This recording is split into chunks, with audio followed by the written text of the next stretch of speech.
चलो बच्चा स्टार्ट करते हैं इलास्ट्रेशन 16। जो हमारे सम में क्या इन्फॉर्मेशन है वो क्लियर कर लो। इलास्ट्रेशन 16 में आपको वो समझना है कि हमें डेट इक्विटी रेशियो ढूंढना है। फर्स्ट ऑफ ऑल बच्चा, मैं जब भी डेट इक्विटी रेशियो बोलूँ तो आपके दिमाग में डेट ब्रैकेट में लिखना है लॉन्ग टर्म या स्लैश करके non current liability divide by आप बोलोगे इक्विटी और ब्रैकेट में लिखोगे शेयर होल्डर फंड। क्लियर है? ये फंड, ये पॉइंट आपको क्लियर होगा बच्चा, तो ही आपको ये डाउट नहीं रहेगा, ये थोड़ा ध्यान रखना।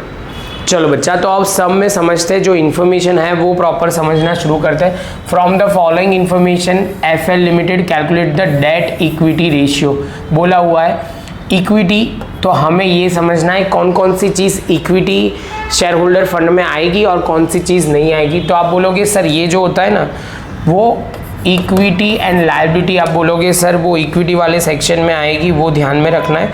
दूसरा पॉइंट आप बोलोगे सर जनरल रिजर्व, वो इक्विटी मतलब शेयर होल्डर फंड में आएगा। एग्जैक्ट वर्ड हम शेयर होल्डर फंड ही लिखते हैं तो आपको कन्फ्यूजन ना हो। शेयर होल्डर फंड में आएगा, शेयर होल्डर फंड में आएगा, शेयर होल्डर फंड में आएगा। ये कौन सा बैलेंस है बच्चा?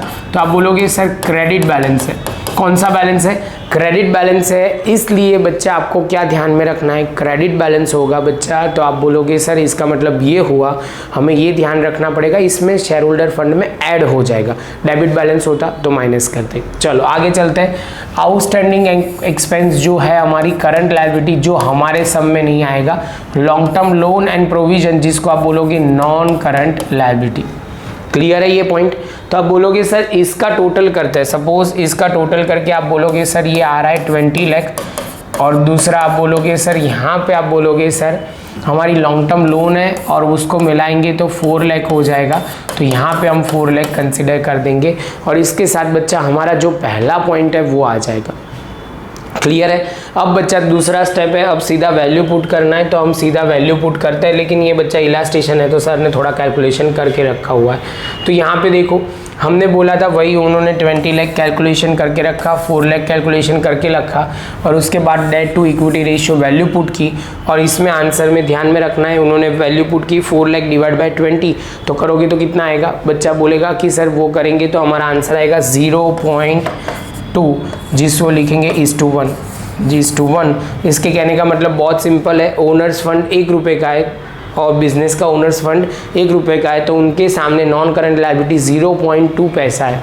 0.2 हमारा है या 0.2 रुपये है, ऐसे बोल सकते हैं, क्योंकि 0.2 पैसा बोलो या जो भी बोलो।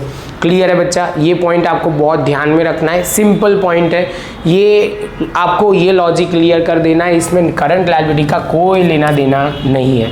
इसके साथ बच्चा हमारा ये सेशन खत्म करते हैं। मिलते हैं नेक्स्ट लेक्चर में, मतलब वीडियो में हम डिस्कस करेंगे इलास्ट्रेशन नंबर